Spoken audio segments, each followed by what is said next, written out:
우리가 히브리서 11장 말씀을 살펴보며 은혜를 나누는 중에 35절에 더 좋은 부활을 얻고자 고문을 받지만 풀려나기를 원치 않았던 그 믿음의 선진들의 이야기가 이제 2주일 전에 나누었던 이야기입니다. 더 좋은 부활을 얻고자. 왜냐하면 35절에 있는 말씀 보면 여인들 중에 자기의 죽었던 자들을 부활로 받은 자들이 있다. 그래서 제일 처음에 사르밧 과부의 아들이 죽었다가 엘리야의 기도로 살아났고, 수넴 여인의 아들이 엘리사 선지자의 기도로 다시 회생되었으며, 이제 마르다와 마리아 그 여인들이 자기의 사람을 받았다고 하니까 그냥 나사로 하지 말고 마리아와 마르다의 오라버니 나사로가 예수님의 불러내심으로 죽은 지 나흘이나 되었던 사람이 부활되었는데, 이런 사람들은 다시 살아났지만 몇십 년을 더 살다 죽었을 것입니다. 그런데 히브리서 11장 35절에 더 좋은 부활을 사모했던 사람들은 그냥 육신의 생명이 몇 년 더 연장되는 그런 부활이 아니라 순교하지만 이제 다시 주님 앞에서 살아나고 영원히 사는 그 더 나은 부활을 얻기를 사모하여 고문을 당하나 악형을 받으나 풀려나기를 원치 않고 기쁨으로 그 죽음을 맞이했다는 그런 것입니다. 오늘은 36절, 이제 구약의 선지들 가운데 하나님을 향한 그 믿음과 충성 때문에 조롱과 매를 맞고 결박되고 옥에 갇혔던 인물들을 살펴보는데, 아마 그 대표적인 인물로 예레미야 선지자를 생각할 수 있습니다. 눈물의 선지자 예레미야. 하나님의 택함 받은 이스라엘 백성이 오랫동안 불순종과 죄를 범함으로 하나님께서 징계와 심판을 선포하시고, 그래서 강대국 바벨론의 군대가 수도 예루살렘을 정복하는 주전 586년의 사건인데요, 그 주전 586년 예루살렘의 멸망을 전후하여 수많은 백성들이 전쟁에 죽고 전쟁에 살아남은 사람들은 바벨론의 포로로 끌려가는 그런 그 비극적인 역사의 기간에 40년 동안 하나님의 메시지를 자기 동족들에게 선포하는 그런 역할을 감당했습니다. 하나님이 그 백성들을 택하시고 그들에게 특별히 하나님의 법도를 주셔서 백성들이 이제 하나님의 말씀을 따르며 공평하고 정의로운 세상을 이 세상에 세워가면 그들이 주변에 있는 이방 나라들 가운데 이 거룩한 하나님의 법도대로 살아가며 하나님께 영광을 돌리는 그런 사명이 주어졌는데, 정반대로 하나님의 말씀은 저버리고 우상을 숭배하고, 우상을 숭배하는 사람들은 반드시 부도덕함과 음란함에 빠지게 되어 있습니다. 하나님께 등을 돌리고 우상을 숭배하며 부도덕함과 음란에 빠지고, 또 예레미야가 그들에게 이제 촉구했던 회개의 메시지 가운데 그 강포함, 힘이 있는 자들이 연약한 자들을 억압하고 짓누르는 이 불의함과 죄악이 가득한 모습으로 살아가게 되어 하나님께서 선지자들을 거듭 보내어 회개해라, 하나님께로 돌아와라, 그 죄악에서 돌이켜 하나님께로 돌아와라 거듭 경고하시는데, 그 모든 경고를 거부하고, 그래서 마지막엔 징계와 심판이 선포되는데, 강대국 바벨론의 군대를 보내어 예루살렘 성이 함락되는 것뿐만 아니라 성전이 불타 없어져 버리고 살아남은 백성들이 전쟁 포로로 끌려가는, 그러니까 유다의 예루살렘의 역사에 가장 슬픈 기간에 선지자로, 눈물의 선지자로 사역했습니다. 그러니까 다가온 무서운 이 하나님의 심판과 예루살렘의 멸망을 예고하고, 그 다음에 예루살렘 성이 함락되는 것을 보았고 동족들이 포로로 끌려가는 것을 보면서 애곡하는 노래 에레미야 애가를 기록했습니다. 우리가 오늘 38장을 읽었는데요, 37장 1절을 보면 그 예루살렘이 망하던 그 시대에 유다의 마지막 왕, 예루살렘의 마지막 왕이 된 시드기야가 어떻게 왕이 되었는지를 간단하게 기술합니다. 여호야긴 왕이라는 사람이 18살에, 사실은 그 여호야김 아버지를 살펴보아야 하는데, 예레미야 36장에 하나님이 주신 이 모든 경고의 예언의 메시지를 적어서 사람들이 그걸 가지고 왕궁에 가서 왕이 듣는 앞에 읽는데, 왕이 하나님의 말씀을 무시하고 그 관리가 하나님의 말씀 두루마리를 읽는 족족 읽는 것마다 칼을 가지고 베어서 화로에 하나님의 말씀이 기록된 두루마리를 던져버립니다. 하나님의 말씀을 불태웁니다. 말씀이 기록된 두루마리는 불태울 수 있어도 선포되는 천지의 대주제가 되신 하나님의 말씀이 다 없어질 수가 없습니다. 그래서 36장에 하나님께서 여호야김, 네가 하나님의 말씀을 이렇게 무시하느냐? 네 후손 가운데 다윗의 왕좌에 앉을 자가 없으리라. 그리고 그 여호야김이 죽었는데 아들이 18살 여호야긴 왕이 되었는데 3개월 만에 바벨론 왕 느부갓네살이 예루살렘을 정복하고 그 18살 난 왕과 예루살렘 성전의 모든 보물을 다 함께 끌어 바벨론으로 가지고 가고, 이 끌려간 젊은 왕의 숙부 작은 아버지뻘 되는 마따니아를 왕으로 세우는데, 바벨론 왕에게 충성하겠다고 맹세해라. 네가 섬기는 여호와의 이름으로 맹세해라. 그래서 여호와의 이름으로 바벨론 왕에게 충성하겠다고 맹세를 시키고 이름을 바꿔줍니다. 시드기야, 제덱, 제덱이란 의로움, 제데키야, 여호와 야훼는 의로운 왕이다, 그런 뜻입니다. 의로운 여호와. 여호와의 이름으로 바벨론 왕에게 충성하겠다고 맹세를 시키고 시드기야라는 이름으로 예루살렘의 왕으로 세워주는데, 그때가 주전 597년, 그때부터 예루살렘 성이 망하는 주전 586년까지 약 10년, 11년이 조금 못 되는 기간 예루살렘에서 왕 노릇했습니다. 처음엔 바벨론의 조공을 바치면서 섬기던 시드기야가 그 예루살렘 왕궁 안에 있던 친애굽파의 의견을 따라서 바벨론을 배반하고 친애굽 노선으로 외교와 정치와 이 군사 동맹 방향을 트는 계기가 생기는데, 주전 590년에 이 애굽의 이집트의 아주 강력한 새로운 바로가 권세를 쥐게 됩니다. 590년쯤 되니까 이 시드기야가 왕으로 세워진 지 6, 7년 뒤 애굽의 호프라라고 하는 강력한 바로가 일어나서 나라를 정비하고 애굽에 다시 영광을 회복하려고 합니다. 시드기야가 예루살렘 궁중 내에 그렇지 않아도 바벨론의 이 짓누르는 조공을, 무거운 조공을 바쳐야 하고 이걸 싫어하는 반 바벨론 친애굽 세력이 있었는데, 그 친애굽 세력을 거스를 수 없어서 여호와의 이름으로 바벨론에게 충성을 맹세한 그 맹세를 저버리고 친애굽 노선으로 돌아서니까 바벨론 왕이 그냥 가만둘 수 없습니다. 응징하기 위해 군대를 동원하여 보내는데, 그게 이제 590년에 그렇게 배반하니까 한 2년 뒤 588년에 바벨론의 군대가 예루살렘을 포위하게 되어 약 2년 반 예루살렘이 포위가 되어서 주전 586년 7월 18일에 예루살렘 성이 함락되고 8월에 성전이 불타 없어진다고 고고학자들은 밝힙니다. 37장을 읽어보면 바벨론 군대가 예루살렘 성을 포위하고 있다가 애굽의 바로의 군대가 출동했다는 소식을 듣고 예루살렘 성 포위를 풀고 남쪽으로 그 이집트의 군대와 맞서 싸우기에 내려갑니다.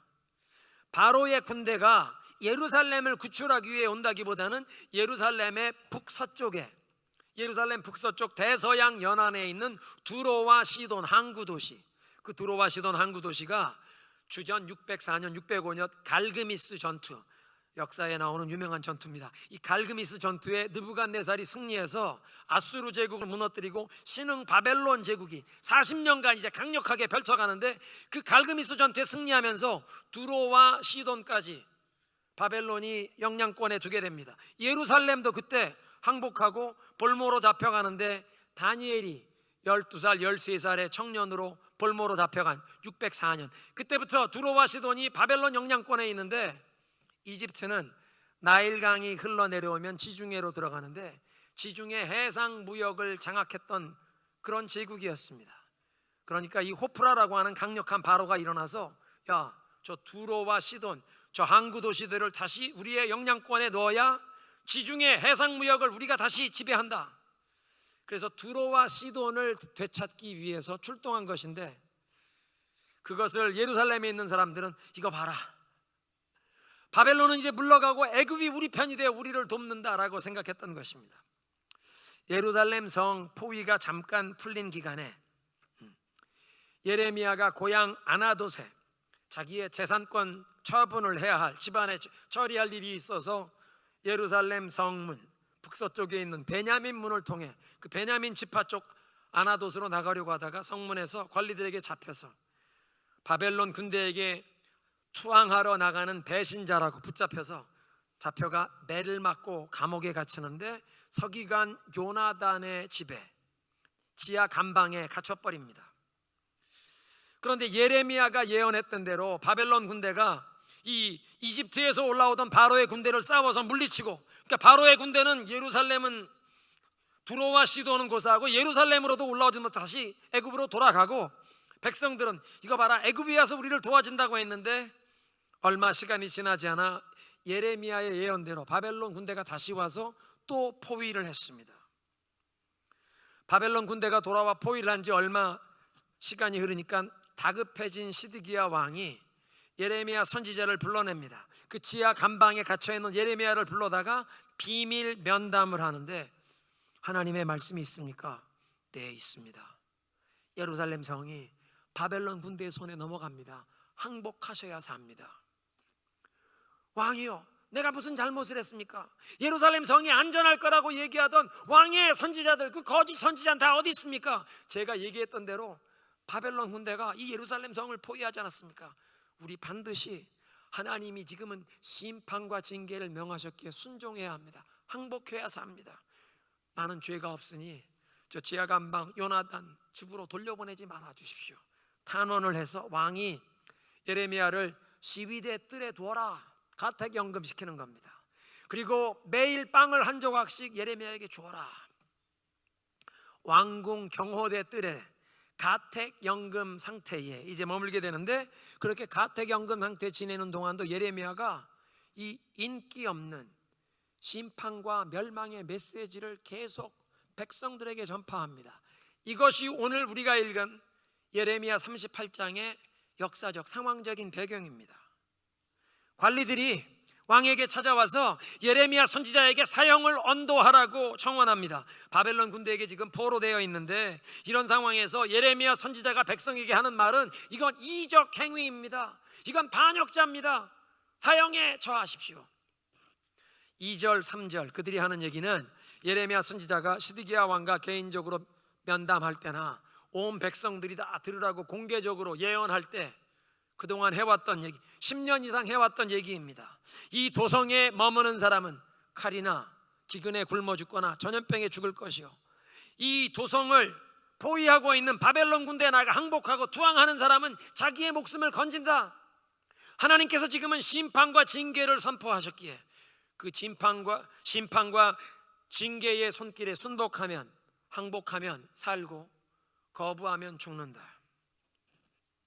바벨론 군대에 포위된 상황인데, 모든 성내에 모든 거민들을 독려해서 함께 침략자들의 이 공격을 맞서 싸워야 하는데, 지금 하나님의 선지자라는 사람이 하는 말을 들어보니까 군인들의 사기를 떨구고 백성들의 손에 힘을 빼는 말을 합니다. 저 사람은 반역자, 이적 행위를 하고 있으니 사형에 처하십시오.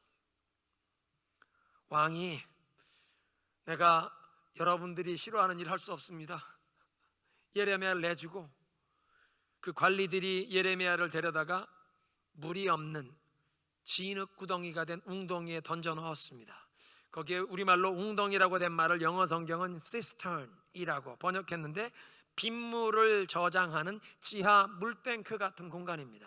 이스라엘의 그 땅이 지반이 석회암, 라임스톤인데, 그 라임스톤의 입구는 좁지만 밑에는 넓게 파서 우기에 빗물을 저장하는 지하 수조처럼 만든 것입니다. 그래서 빗물을 거기에 저장해 두었다가 비가 오지 않는 건조한 이제 시즌이 되면 거기에 물을 길어서 식수나 생활용수로 사용하는 지하 물탱크였습니다. 그런데 물이 없고 진흙만 남았다는 얘기는 바벨론 군대의 포위가 계속되면서 백성들이 성 밖에 어디 샘으로 물을 기르러 나갈 수 없으니까 이 지하 물탱크 수조에 있던 물을 다 퍼서 사용해서 더 이상 이제 성 안에 남아있는 사람들은 식수를 구하기도 어려운, 이 포위가 계속 2년 이상 계속되다 보니까 성 안에 전시 상황이 이렇게 어려워졌다는 얘기입니다. 이렇게 진흙만 남은 웅덩이에 예레미야를 던져놓은 사람들은 하나님의 선지자를 자기들의 손으로 직접 죽일 수는 없으니까 예레미야를 이 물은 없고 진흙만 남은 웅덩이에 던져놓으면 앉을 수도 누워서 쉴 수도 없는 그곳에, 그 고통스러운 그곳에, 아마 습기가 차고 악취가 나는 그 고통스러운 곳에 거기 던져 넣으면 거기에 질병이 걸려서 죽던지 굶어 죽기를 기다렸을 것입니다. 그런데 오늘 본문 내용처럼 왕궁의 내시 에티오피아 사람 에벳멜렉이 용기를 발하여 왕에게 찾아가서 간언을 하고 30명의 군인들을 얻어서 그 웅덩이에, 물 없는 웅덩이에 갇힌 예레미야 선지자를 구출해냅니다. 이런 일련의 사건에 등장하는 3명의 인물을 살펴보면서 우리의 신앙의 교훈을 얻기 원하는데, 제일 먼저는 그 예루살렘의 마지막 왕이었던 시드기야 왕입니다. 그는 예레미야가 전해주는 하나님의 말씀을 청종하기보다는 사람들을 두려워했기에 사람들이 어떻게 생각할까, 사람들이 어떻게 반응할까, 사람들을 두려워해서 자신과 가족과 온 나라에 큰 재앙을 불러온 사람입니다. 예레미야 선지자와 이 성이 함락되기 전에 마지막 면담하는 장면이 오늘 우리가 읽은 38장의 17절 이하에 있는데, 이 포위가 지금 2년 거의 반 되어 오는데 하나님의 메시지가 있습니까? 왕이요, 항복하시고 바벨론 군대에 나가시면 왕이 살고 가족이 살고 이 예루살렘 성이 불사름 당하지 않을 수 있습니다. 그런데 이곳에 계속 남아있으면 왕도 반드시 저 바벨론 사람들의 손에 넘겨질 것이요, 이 성이 바벨론 사람들의 손에 넘겨져 불사름을 받을 것입니다. 그 말을 듣고 시드기야 왕이 얘기합니다. 나는 당신의 말을 듣고 벌써 성 밖으로 나가 바벨론 군대에게 투항한 먼저 간 유다인들이 두렵소.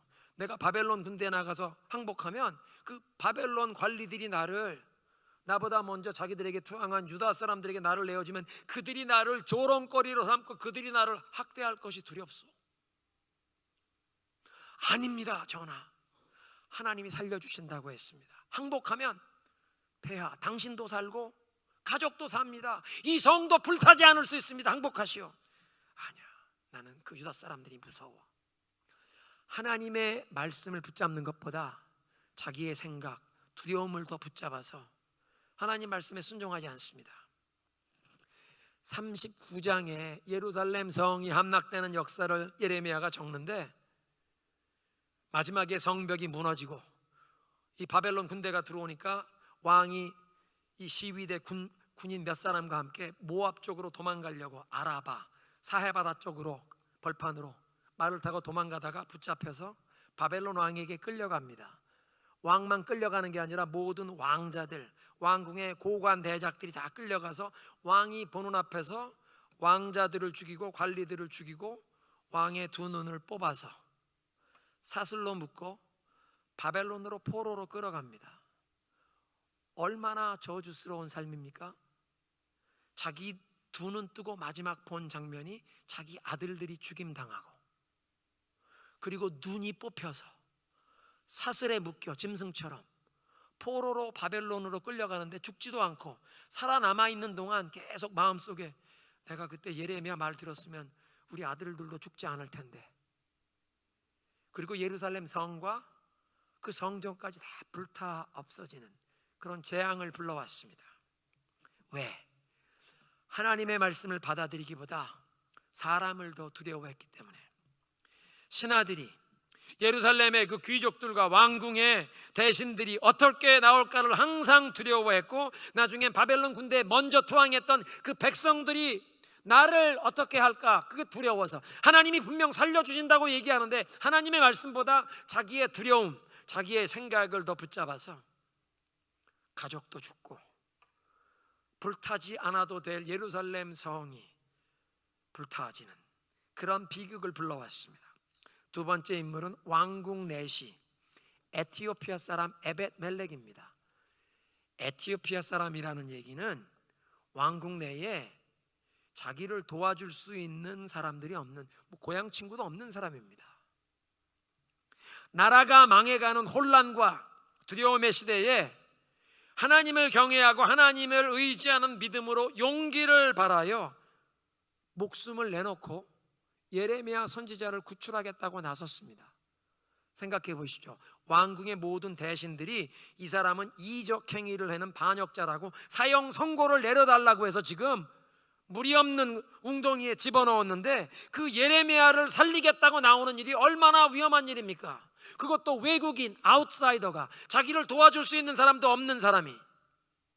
그것이 얼마나 위험한 일인 것이 시드기야 왕에게 간청을 하고, 시드기야 왕이 그래 네가 가서 구출해라 그러는데 군인 30명을 데리고 가게 한 것을 보면, 아니 웅덩이에 빠진 사람 건져내는데 무슨 30명, 한 5명이면 충분하죠. 밧줄 내려서 끌어올리는 거 서너 명이면, 장정 서너 명이면 충분히 끌어올리는데 30명을 보낸 것만 보아도 얼마나 이것이 위험한 일인지 왕도 알고 있습니다.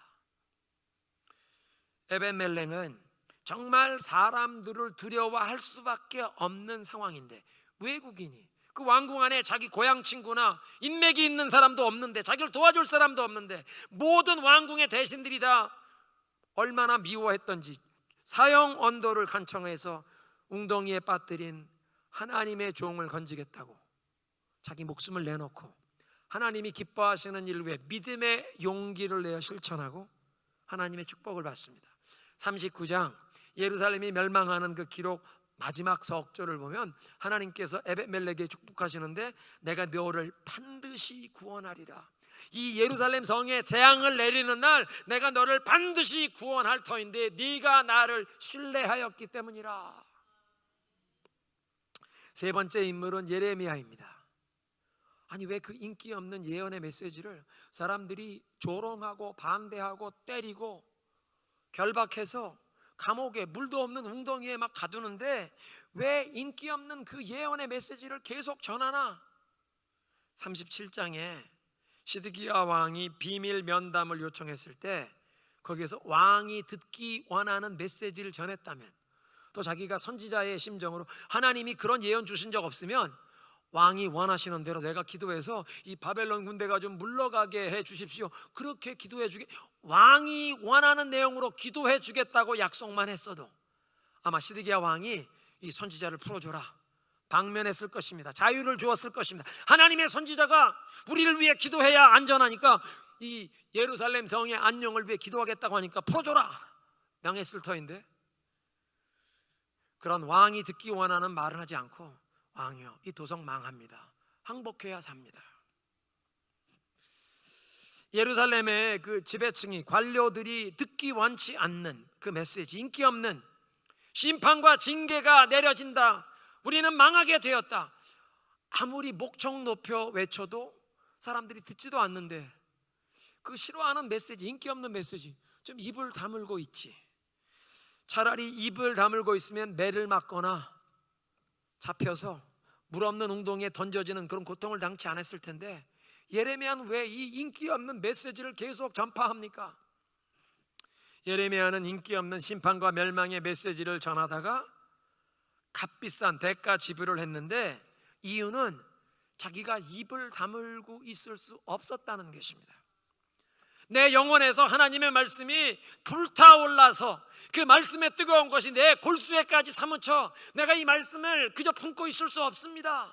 예레미야 20장 9절에 그렇게 얘기했습니다. 우리말 성경 번역인데요, 사람들이 자꾸 조롱하고 반대하고 비웃고 핍박하니까 내가 여호와를 언급하지 않고 더 이상 그분의 이름으로 말하지 않겠다라고 말하면 여호와의 말씀이 제 마음속에서 불, 곧 내 뼛속에 갇힌 불 같습니다. 내가 그것을 견디는데 지쳐서 참을 수가 없습니다. 뼛속에 갇힌 불, 영어 성경 번역에는 His word was like a burning fire shut up in my bones. 하나님의 말씀이 불타오르는 불꽃처럼 내 뼛속에, 내 골수에까지 사무쳐 버렸다. 아니 어떻게 하나님의 말씀이 그의 심령에 이렇게 불타오르고 뼛속에까지 사무칠 정도가 되었나? 우리는요, 주변에 있는 사람들의 어떤 부정적인 말을 듣고 마음에 상처를 받습니다. 어떤 사람이 나에 대해서 험담하는 어떤 헛소문이 도는 것 들으면 그게 마음에 상처가 되고 요즘식 표현으로 속이 뒤집혀서 열받습니다. 사람들이 하는 부정적인 말에 속이 뒤집히고 열을 받는데, 예레미야는 하나님의 말씀이 내 심장에서 불처럼 타오르고 뼛속에까지 그 뜨거운 게 사무쳤다. 어떻게 그렇게 되었나?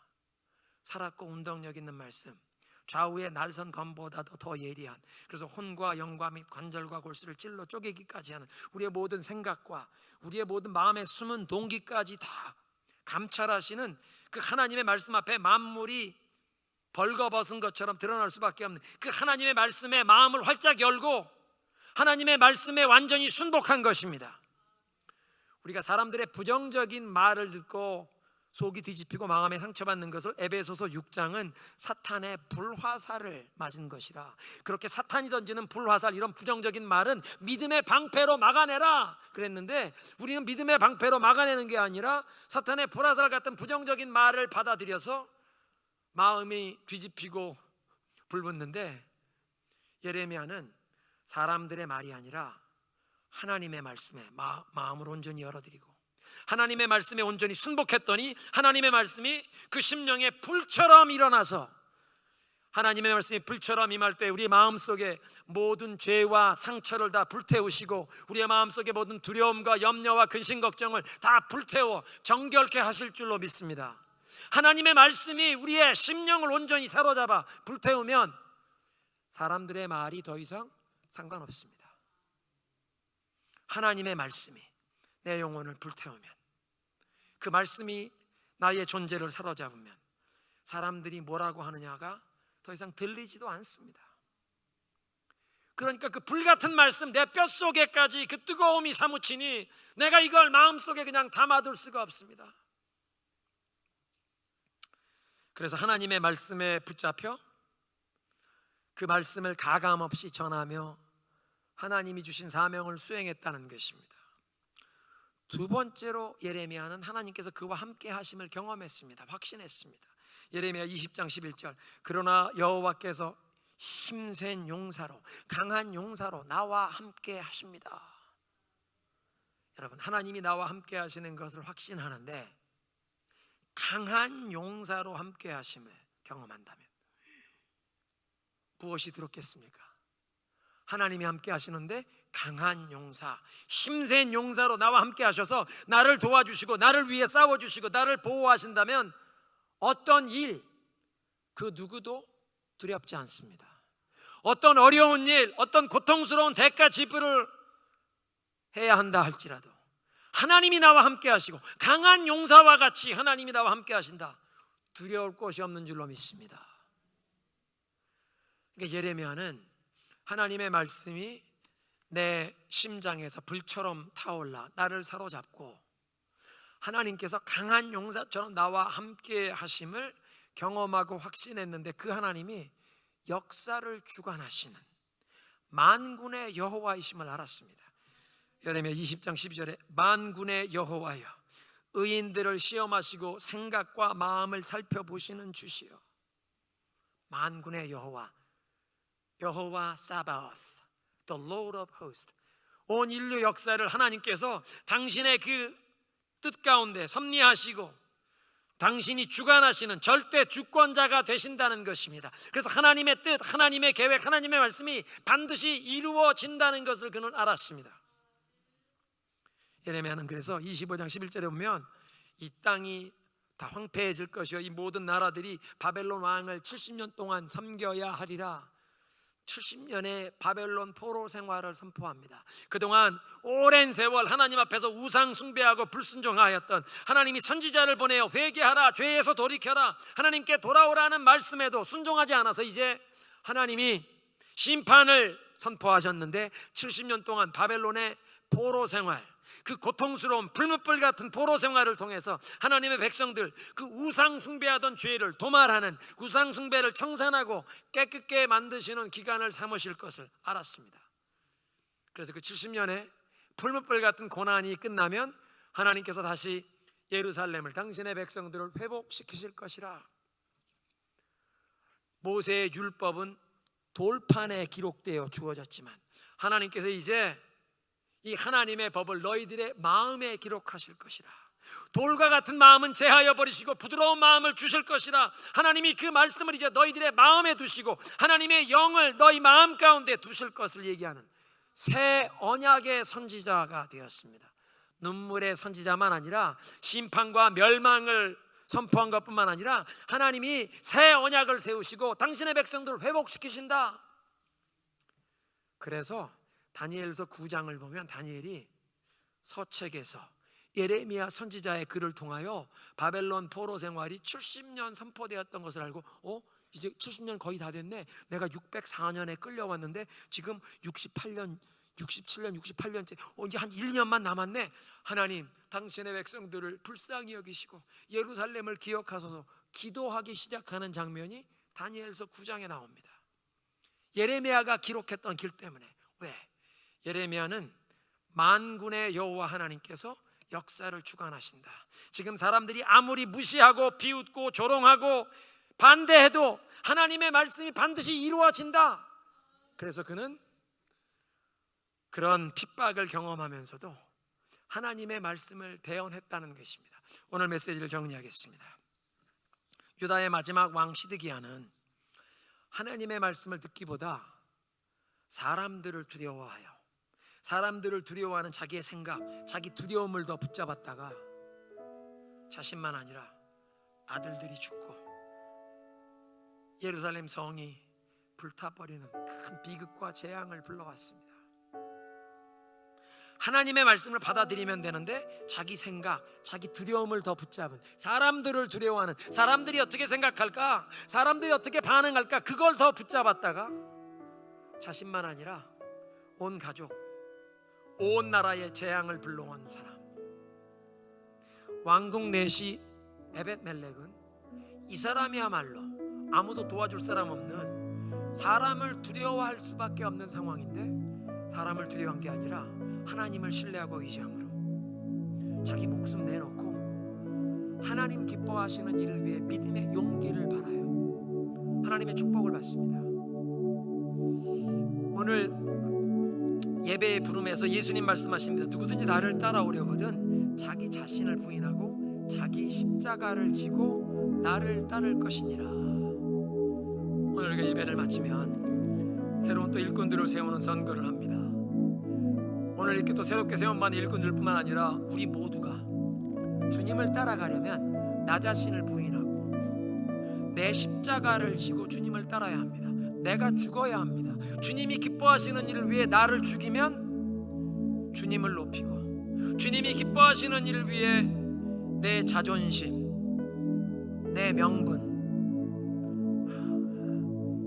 내 명예, 내 생각, 이걸 죽이면, 순교하면 복음의 열매를 맺고, 내 생각, 내 자존심, 내 느낌, 이걸 살리려고 하면 교회에 복음의 누를 끼칩니다. 그러니까 우리는 매일 나를 부인하고 내 십자가를 지고 예수님을 따르라. 매일 순교해야 교회를 살리고, 매일 순교해야 복음의 열매를 맺을 수 있다는 것입니다. 에벳멜렉이 하나님 기뻐하시는 일을 위해 사람들을 두려워하지 않고 목숨을 내놓고 그 예레미야 선지자를 살렸다는 것입니다. 마지막으로 예레미야, 왜 40년 동안 인기 없는 메시지를 그 핍박 가운데도 계속 대언했느냐? 하나님의 말씀에 마음을 열어드렸더니 그 말씀이 불처럼 임하여 마음속의 모든 죄와 상처, 두려움과 염려를 불태우시고 그를 정결케 하셔서 그 마음속에 타오르는 불꽃, 하나님의 말씀이 그를 사로잡아 이 말씀을 더 이상 품을 수가 없었습니다.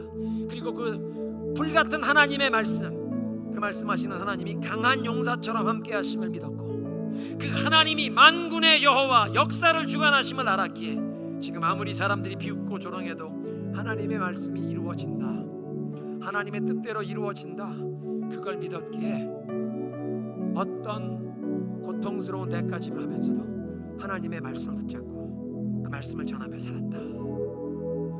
사랑하는 성도 여러분, 우리는 시드기야처럼 하나님의 말씀이 아니라 내 생각, 나의 두려움을 붙잡았다가 비극을 불러오는 그런 사람이 아니라 에벳멜렉, 예레미야처럼 사람을 두려워하는 것이 아니라 하나님의 말씀에 우리의 마음을 열어드리고 순복해서 그 말씀이 불처럼 우리의 심령의 죄와 상처와 두려움 모든 염려를 다 불태우고 우리를 정결케 하여 우리의 삶을 주장하시고, 그래서 강한 용사와 같이 하나님이 함께 하시고, 그래서 그 하나님의 뜻이 반드시 우리의 삶 가운데 역사에 성취되는 것을 기대하며 나아가는 우리가 되어야 할 줄로 믿습니다.